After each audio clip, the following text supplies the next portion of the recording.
대통령께서 페이스북에 뜬금없이 올린 글을 보면서 대통령과 국민 사이에 깊게 파인 거대한 골짜기가 느껴집니다.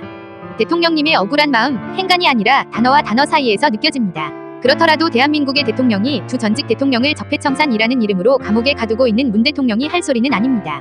대통령의 진노에 국민들은 어찌할 바를 모르겠습니다. 이건 국민에 대한 겁박입니다. 제1야당 원내대표로서 피 끓는 심정으로 법치 파괴, 탈원전 등 국정현안에 대해 대통령의 공식적인 답변을 요구하는 편지를 몇 차례 보냈습니다.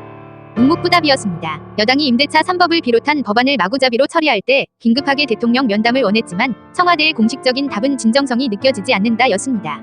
여당이 180석의 힘으로 법과 예산을 탱크처럼 밀어붙일 때 대통령님은 협치가 중요하다면서도 외면했습니다.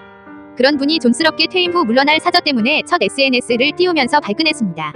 기왕 직접 소통을 시작하셨으니 제가 오늘 드리는 몇 가지 질문에 즉각 응답해 주십시오. 문 대통령님, 법은 만인에게 평등해야 합니다. 사저를 법대로 짓고 있으니 시비 걸지 말라. 대통령 가족이 지금 진행하고 있는 농지 구입, 용도 변경 모두 다 불법입니다.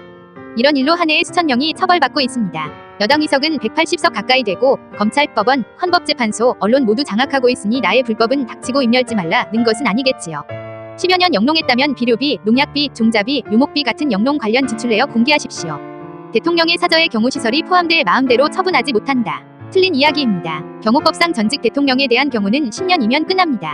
10년 후에는 양산사저 국가에 헌납하겠다는 이야기입니까? 선거를 앞두고 시비를 건다. 우리 야당이 1년도 훨씬 전부터 문제 제기한 사안입니다. 그 짧은 대통령님의 글 안에 사실과 다른 이야기 투성입니다. 사저 관련해서 제가 대통령께 정작 궁금한 것은 따로 있습니다. 왜 그렇게 경호에 연연해 하십니까? 문 대통령이 청와대를 떠나 광화문 정부청사로 대통령 집무실을 옮기겠다고 할 때 국민들은 열광했습니다.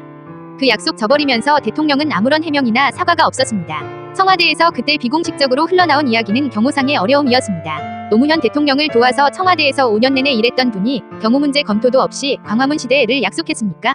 탈건 이주에 적폐청산을 이야기했던 분이 퇴임 후에 못난 전직 대통령들과 똑같이 경호를 받겠다. 저는 이해가 안 됩니다. 북한 김정은의 위해가 두렵습니까? 퇴임한 문 대통령 사저 찾아가서 극악스럽게 신변을 위협할 세력이 지금 어디에 있습니까? 문 대통령이 내 퇴임 후 경호는 법이 허용하는 한 최소한으로 해달라고 지시했다면 그 순간 5천만 국민이 대통령의 경호요원이 될 것입니다. 대통령의 퇴임 후 안전판은 국민의 신뢰이지 기관단총을 가슴에 품은 대통령실 경호원들이 아닙니다. 대통령께서는 지금 1000평 조금 넘는 대통령 사저내가 법대로 짓는데 왜 시비냐고 화를 냅니다. 지금 국민들은 LH공사가 벌인 광범위한 부동산 투기에 분노하고 있습니다. 대통령께 묻습니다. 그린벨트 내 이 땅을 사고 팔아 47억 원의 시세 차익을 남긴 천암도 법대로 재산 증식한 것에 불과하다고 생각하십니까? 천암에게 혹시 부당하게 투자 정보가 흘러간 것은 아닙니까? 화내지 마시고 아니면 아니다고 말씀해 주십시오. 그가 부동산을 사고 파는 과정에서 불법 편법은 없었는지 지금이라도 수사와 조사가 필요하다고 생각하지 않으십니까? 대통령의 친인척 비리를 감시하는 기구인 특별감찰관제도를 취임 이후 지금까지 임명하지 않은 이유는 무엇입니까?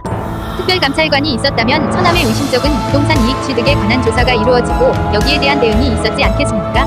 내 주변 사람들, 내 가족들의 비리나 비위가 드러날까봐 특별감찰관을 임명하지 않은 것 아니냐? 국민적 의혹에 답해 주십시오. 우리가 살아가면서 맛보는 두 개의 큰 즐거움을 꼽자면 첫 번째는 첫 월급 봉투를 받는 즐거움, 두 번째는 내 집 마련의 즐거움입니다. 첫 직장을 잡고 우리는 내가 이제 이 사회의 당당한 구성원이라는 자부심을 갖습니다. 우리 아버지 세대는 연탄가스세 나오는 월세 전셋집을 전전하면서 내 집 마련의 꿈을 이뤘습니다. 사막의 뜨거움을 이겨낸 원동력은 내 집 마련이라는 간절한 소망이었습니다. 우리 세대, 아들, 딸 세대도 마찬가지입니다.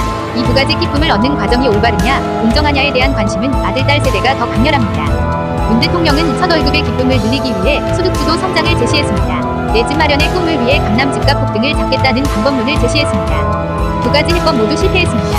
내 직장, 내 집 마련의 꿈을 잃은 청년들 30대와 40대가 미친 듯이 영혼을 끌어모아 빌린 돈으로 주식과 부동산에 투자하고 있습니다. 두 가지 꿈이 내게서 영영 멀어졌다는 절망과 불안이 그 기저에 깔려 있습니다. 이 생은 망했다는 이들의 절규에 대통령은 답해야 할 의무가 있습니다. 서울시장, 부산시장 선거는 이 정권의 정책 실패에 대한 심판이 될 것입니다. 대통령께서 지금 선거 앞두고 존스럽게 퇴임 후 사저 이야기나 할 때가 아닙니다.